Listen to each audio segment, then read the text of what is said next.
pada hari ini Minggu tanggal 28 Mei 2023 kepada para calon pengurus yang mengikuti prosesi pengukuhan ini, mohon untuk menjawab pertanyaan berikut. Mengajak seluruh komponen bangsa untuk mengusung Bapak Anies Rashid Baswedan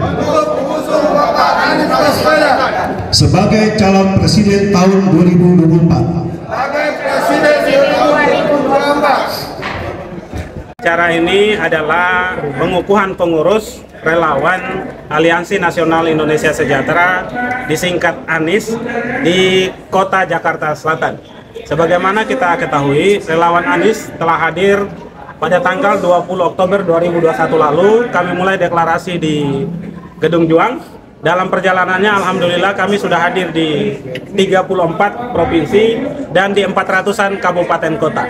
Ya, acara seperti ini biasa saja bagi kami di lingkup relawan ANIS. Ya, teman-teman ingin dikukuhkan secara resmi, ya kami hadiri untuk kukuhkan sebagaimana Bapak dan Ibu lihat pada yang tadi sedang berlangsung. Kerja-kerja kami, visi dan misi kami adalah bagaimana meningkatkan popularitas Mas Anies. Tentu kerja ini kami harus turunkan dalam bentuk program real, ya. Nggak banyak program kami adalah bagaimana Mas Anies tingkat keterkenalannya terus meningkat. Tentu kami pertama bentuk jejaring pengurus dari pusat ke provinsi, kabupaten kota, kecamatan, desa, kelurahan sampai ke TPS. Kerjaan mereka adalah bagaimana berani speak up, ya, menyampaikan, menginformasikan tentang Anies Rashid Baswedan. Basisnya adalah satu, tentang kompetensi Mas Anies secara pribadi, tentang karakternya, tentang sikapnya, tentang pendidikannya, tentang kemampuan pribadinya. Yang kedua adalah terkait dengan rekam jejak beliau, baik itu ketika beliau sudah sebelum menjadi gubernur maupun saat menjadi gubernur. Apa-apa saja produk-produk yang dihasilkan, baik itu berupa kebijakan, baik itu berupa karya fisik, baik itu berupa penghargaan-penghargaan yang kiranya berimplikasi terhadap kemajuan bangsa ini. Kita ambil contoh misalkan pada bagaimana Mas Anies menghadirkan kesetaraan harga barang antara di kota-kota di Jakarta dengan di Pulau Seribu, ya, dengan membangun Jack Grosir di Pulau Tidung Kecil. Kita ambil contoh misalkan bagaimana Mas Anies menghadirkan integrasi transportasi di Jakarta. Kita ambil contoh misalkan pada bagaimana Mas Anies menghadirkan kebijakan pembebasan pajak bagi masyarakat dengan syarat-syarat tertentu. Kita ambil contoh bagaimana Mas Anies melengkapi, menyempurnakan tentang kartu Jakarta Pintar, kartu Jakarta Sehat, menghadirkan kartu lansia, dan banyak contoh-contoh ini kita sosialisasikan. Tentang kemudian hasil survei, bagi kami relawan Anies, kami sudah belajar pada bagaimana saat Pilkada DKI. Anies Rashid Baswedan juga selalu surveinya di urutan bawah.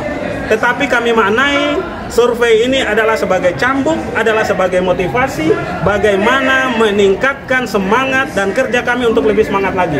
Survei adalah cerminan akan hari ini. Pemilu masih lama, 14 Februari 2024. Ada waktu yang sangat luas bagi relawan Anies untuk bekerja sekuat tenaga, seoptimal mungkin untuk mensosialisasikan Mas Anies. Ini kami tanggapi survei. Yang kedua, kami juga tidak terlalu gusar dengan hasil survei. Mengapa? Anies Rashid Baswedan hasil surveinya katanya nomor 3. Nomor 3 itu artinya kalah. Ya, kalau kalah, ngapain Anies Rashid Baswedan banyak difitnah, banyak diserang? Ngapain serang orang kalah, kan gitu ya? Ya, diserang jangan-jangan sebenarnya mereka punya survei yang tidak dipublish, yang Anies nomor 1 bisa jadi, ya. Ini jangan-jangan, kan gitu ya. Jadi tetap saja kami tetap semangat. Apapun hasil survei tidak mengganggu semangat kami. Ya, relawan Anies itu sifatnya partisipatif dan mandiri. Kegiatan hari ini dengan seragam masing-masing. Mana Ketua Jakarta Selatan? Patungan ya Pak ya? Beli masing-masing? Masing-masing. Nggak ada sumbangan dari saya kan? Nggak ada sedikit pun sumbangan dari saya. Itu ya. Seluruh daerah di Indonesia, syarat untuk menang pemilu, suara harus besar 50% plus 1, tetapi yang kedua sebarannya juga harus 50% plus 1. Sebaran Indonesia kan provinsinya 38, maka sebaran pemenang itu harus di 20 provinsi. Jadi bagi relawan Anies dan Anies Baswedan, seluruh wilayah Indonesia semuanya daerahnya sama penting. Bapak Jaya ke depan. Terima kasih.